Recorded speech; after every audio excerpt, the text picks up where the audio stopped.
Hello बच्चों, आप सभी का स्वागत है हमारे यूट्यूब चैनल पर। तो बच्चों, हमने अपनी पिछली क्लास में एक्सरसाइज 3.1 किया था। इसका हमने प्रश्न 4 को हमने कर लिया था। जो चार नंबर का प्रश्न था, इसको हमने कर लिया था।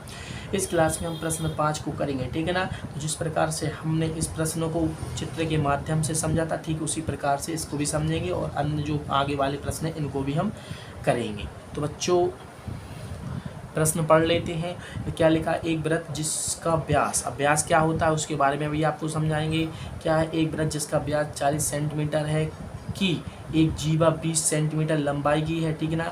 एक वृत्त है, उसका व्यास कितना है 40 सेंटीमीटर और उसी वृत्त की जीवा कितनी है 20 सेंटीमीटर की है, 20 सेंटीमीटर लंबाई की है।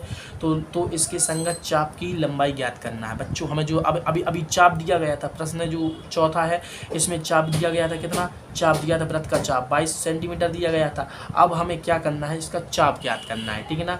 चाप ज्ञात करेंगे और इसका कोण ज्ञात बताएंगे कि इसमें कितने अंश का कोण है, ठीक है ना। इसमें कोण ज्ञात करना था, ठीक है ना, कोण ज्ञात करना, चाप दिया गया था। लेकिन इसमें क्या दिया गया, व्यास दिया गया है और जीवा दी गई है, ठीक है ना। व्यास दिया गया है, जीवा दी गई है। तो हमें पहले त्रिज्या मालूम करनी होगी। त्रिज्या मालूम करने के बाद हम जीवा लिखेंगे। जीवा लिखने के बाद जीवा बनाएंगे चित्र में। उसके बाद क्या करेंगे, कोण बताएंगे कितने अंश का कोण है, कौन सा त्रिभुज बन रहा है, ठीक है ना, ठीक है ना। और इसके बाद हम क्या करेंगे, इसकी चाप की लंबाई ज्ञात करेंगे, ठीक है ना बच्चों। तो बहुत अच्छा प्रश्न है, लिख लेते हैं जो दिया गया है। 3.1 का 5वां प्रश्न क्या दिया गया है, ठीक है ना। हल कर रहे हैं तो पूरे हल कर रहे हैं तो हल लिखना है। सब दिया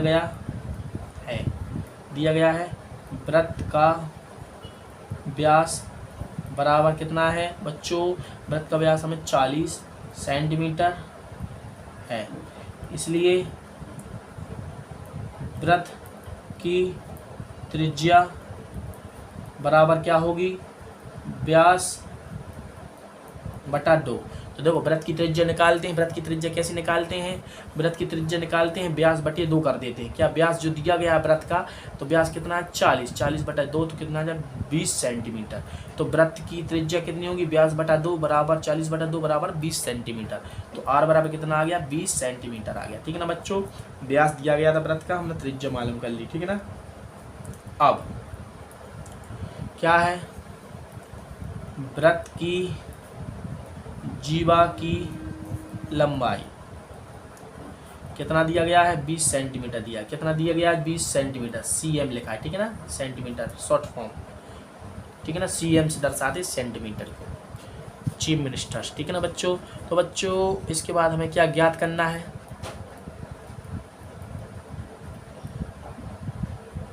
वृत्त का कोण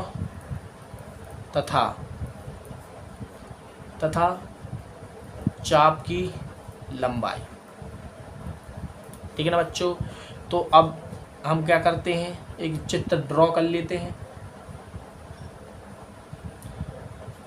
आपको अब जब भी आप प्रश्न को करेंगे ना, तो चित्र के माध्यम से करना, चित्र भी बनाना, ठीक है ना। जब भी आप इसका आंसर लिखो तो चित्र भी बनाना है। तो बच्चों देखो, ये हमारा केंद्र है, ठीक है ना, केंद्र है। हमने बताया ना कि इसका त्रिज्या कितनी है, त्रिज्या हमें व्यास दिया गया था, त्रिज्या में 20 सेंटीमीटर। प्रकाल को 20 सेंटीमीटर खोलो, इसको केंद्र मानकर एक गोला ड्रॉ कर दो, ठीक है ना बच्चों।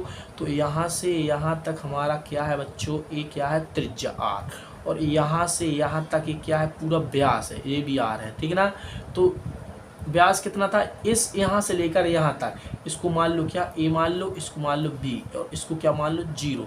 ए से बी तक ये क्या कहलाता, व्यास कहलाता है। यानी कि कहने का मतलब है कि वृत्त के एक सिरे से लेकर वृत्त के दूसरे सिरे तक केंद्र से जाना चाहिए सिरा, ठीक है ना। सिरा जो सिरे हैं, जो हमारी रेखा है, रेखा कहाँ से, जो रेखाखंड कहलाता है, ठीक है ना, रेखाखंड।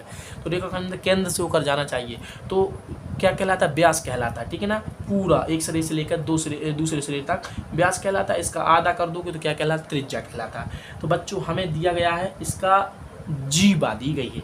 बच्चों, जीवा का मतलब होता है, देखो यहाँ से लेकर यहाँ तक एक जीवा दी गई है। इसको क्या करते हैं, जीवा बोलते हैं, ठीक है ना। हम एक बिंदु वृत्त पर बनाया, ठीक है ना। यहाँ से यहाँ तक एक हमने लाइन खींच दी। इसकी लंबाई कितनी है, 20 सेंटीमीटर, ठीक है ना बच्चों। कितना है, 20 सेंटीमीटर है। अब इसको हम इससे मिला देंगे, तो बच्चों देखो हमने बताया ना, वृत्त के केंद्र से लेकर एक जब भी वृत्त के केंद्र से एक रेखा वृत्त को स्पर्श करती, तो वृत्त के केंद्र से कोई भी रेखा वृत्त को स्पर्श करती तो वो क्या कहलाती है, त्रिज्या कहलाती है। तो ए है आर, तो ए भी आर होगा। तो त्रिज्या कितनी दी गई है बच्चों, हमने निकाला है 20 सेंटीमीटर। तो कितनी होगी, आर बराबर कितना होगा 20, तो ये भी 20 होगा। तो बच्चों अब ध्यान से देखो, हमें एक त्रिभुज बन गया है। त्रिभुज क्या बन गया है, इसको मान लो सी, क्या मान लो बच्चों सी, ठीक है ना। लिखते हैं, क्या लिखते हैं, देखो त्रिभुज ओ बी सी से, क्या है, ओ बी सी से रेखा ओ सी बराबर 20 सेंटीमीटर, ठीक है ना, ओ बी बराबर 20 सेंटीमीटर और बी सी बराबर 20 सेंटीमीटर। जब तीनों रेखा बराबर होती है तो समबाहु त्रिभुज बनता है। तो हमें मालूम है कि समबाहु त्रिभुज के प्रत्येक कोण 60 अंश का होता है।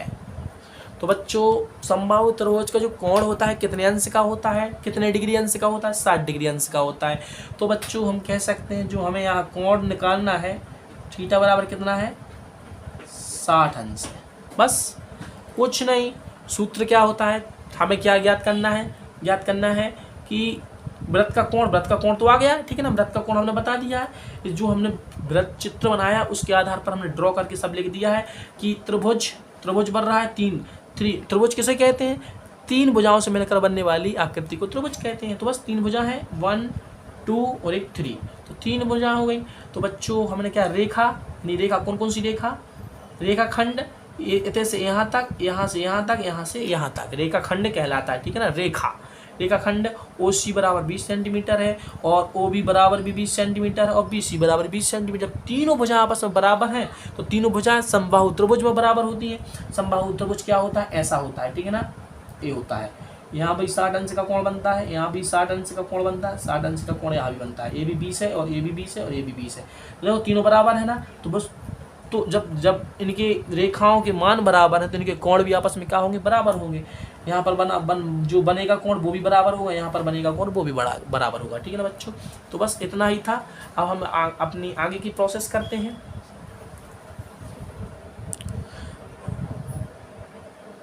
तो बस आगे करते हैं, क्या है, अब हमें मालूम चल गया है। तो कोण बराबर कितना आया बच्चों, थीटा बराबर 60 अंश, आर बराबर 20 अंश और एल बराबर ज्ञात करना है, ठीक है ना। ये क्या है, दिया गया है, निकाला है, ठीक है ना। थीटा निकाला है, दिया गया था। और तो सूत्र क्या होता है, चाप बराबर चाप, एल को इंग्लिश दर्शाते हैं, ठीक है ना। चाप को इंग्लिश का जो वर्ड होता है एल से प्रदर्शित करते हैं, दर्शाते हैं, ठीक है ना, एल चिन्ह से। तो क्या चाप बराबर क्या होता है, त्रिज्या गुना कोण। तो बस मान रख दो। तो एल हमें ज्ञात करना, चाप की जगह पर एल लिख दो, त्रिज्या की जगह पर आर लिख दो, कोण की जगह पर थीटा लिख दो, यानी कि सबके मान रख दो। एल का मान निकालना है तो एल जैसा था वैसा लिख दो। आर का मान क्या है, 20 सेंटीमीटर है और जो थीटा कितना है, इतना है। तो बच्चों कितना आया है, एल बराबर कितना आ गया हमारा, देखो एल बराबर बच्चों जो हमारा आया है, कितना आया है,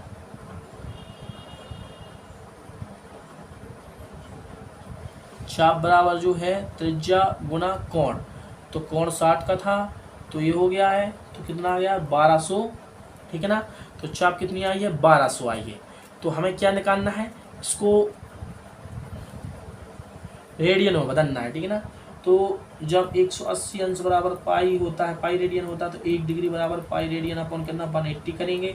तो 180 करेंगे तो इसमें क्या 1200 गुना इतना करेंगे अपॉन 180, तो 22, इसका 1 जीरो से 1 जीरो काट देंगे और 6 से काटेंगे, 6 से 6 × 18, 6 से इसको काटेंगे, 6 दिन बाद 0, तो 20 पाई अपॉन 3, तो 20 पाई 22/7 का उपयोग करेंगे।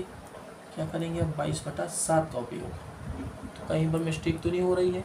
हमारा जो कोण बन रहा था, कोण कितने का था, थीटा का था, तो हमें अरे यार सॉरी, इसको हमें क्या बदलना था बच्चों, एक थोड़ी सी मिस्टेक हो गई है। क्या मिस्टेक हो गई है कि जो हमें कोण था, जो हमारा सूत्र होता है रेडियन माप से निकलता है, ठीक है ना, रेडियन माप होना चाहिए थीटा। तो थीटा जो कोण थीटा बराबर कितना है 60 डिग्री, 60 डिग्री पहले रेडियन में बदलना होगा, तभी हम सूत्र लगा पाएंगे, ठीक है ना बच्चों। तो इसमें थोड़ी सी मिस्टेक हो गई थी, हम इसमें करते हैं, सुधारते हैं अपनी मिस्टेक को, ठीक है ना। तो बच्चों ये क्या है, डिग्री माप में है, तो इसको जब हम बदलेंगे 1 डिग्री बराबर इतना होता है 60 गुना कितना हो जाएगा पाई/180 से इतना 3 बार जाएगा, तो 22/7 का उपयोग कर देंगे, तो 22 बटा कितना आ जाएगा 21, रेडियन इतना आ जाएगा। तो अब जब हम इसको यहाँ पर रखेंगे 20 गुना कितना करेंगे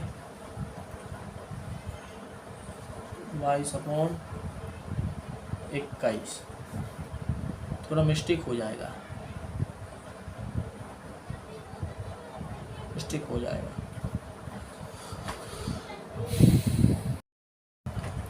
तो बच्चों हमने क्या किया था, जो हम प्रश्न कर रहे थे 5 कर रहे थे, तो जो एल था, एल क्या है चाप है, तो हमने अपने प्रश्न में यहाँ तक तो सब आपको समझा दिया था। तो इसके आगे जो एल था, तो हमने जो कोण निकाला था डिग्री में निकाला था, तो जो हमें जो आया है डिग्री में आया, ठीक है ना बच्चों। तो जो चाप की लंबाई अभी डिग्री में आई है, तो चाप की लंबाई हमें किस में लेनी है, रेडियन माप में लेनी है। तो हमें मालूम है क्या मालूम, जितना भी ये है सब रफ है, ठीक है ना, इसको नहीं लेना आप, ये रफ है। हमें मालूम है पाई रेडियन बराबर 180 डिग्री होता है। तो हमें क्या निकालना, 1 डिग्री बराबर निकालना है पाई अपॉन कितना निकालना है 180, पाई बराबर कितना 180 क्या हो जाएगा रेडियन हो जाएगा, ठीक है। इसको रेडियन में बदल रहे हैं, तो हम रेडियन में जब बदल देंगे तो क्या करेंगे, यहाँ पर आगे का यहाँ पर करते हैं, ठीक है ना।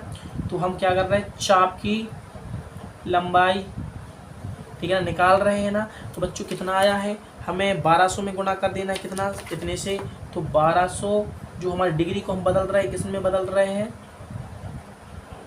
हम डिग्री से रेडियन में बदल रहे हैं, ठीक है ना। जो लंबाई है रेडियन में बदल रहे हैं, डिग्री में हमारा उत्तर आ गया था, लेकिन इसको हम रेडियन माप में बदल रहे हैं। तो बस 1 जीरो से 1 जीरो काट दो, 6 से 6 × 18, 6 से काटोगे 6 दूनी 12, ठीक है ना। तो जो लंबाई होगी चाप की बराबर कितना आ जाएगा 20 पाई अपॉन कितना आ जाएगा 3 आ जाएगा। तो बच्चों जो हमारा प्रश्न था यहाँ पर क्या हो, रेडियन में निकल गया है, ठीक है ना, रेडियन में निकल गया है। तो बच्चों मिलते हैं अगली क्लास में, तब तक के लिए जय हिंद जय भारत, ठीक है ना। रेडियन में पूछा गया था, तो चाप की लंबाई कितनी है, इतनी आ गई, ठीक है ना, 20 पाई अपॉन 3 रेडियन।